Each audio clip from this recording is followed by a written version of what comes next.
Hi friends, இன்னைக்கு சூப்பரான kitchen tips தான் பார்க்க போகிறோம். எதை பற்றி டிப்ஸ்னா, நம்ம சப்பாத்திக்கெலாம் ராஜ்மா பண்ணோம்னாக்க ராஜ்மாவில் வந்து கொஞ்சம் பட்டர் போட்டு பண்ணுங்கங்க. சூப்பராக இருக்கும் டேஸ்ட்டு.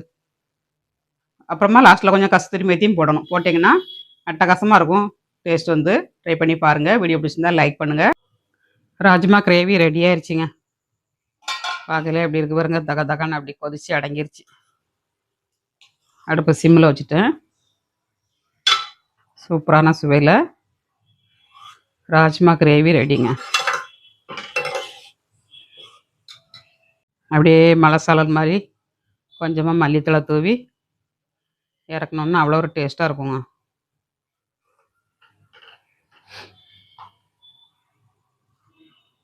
ஒரு பவுலில் ஆட் பண்ணிடலாம்.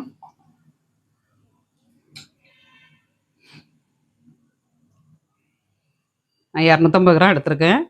உங்களுக்கு எந்த அளவுக்கு தேவையோ அந்த அளவுக்கு எடுத்துக்கோங்க. எனக்கு 2 நாளைக்கு 3 நாளைக்கு ஓடுங்க.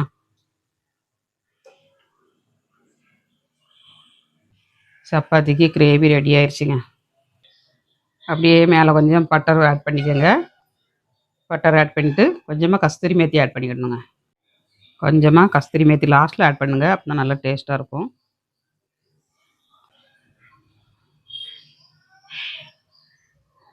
ரெடிங்க,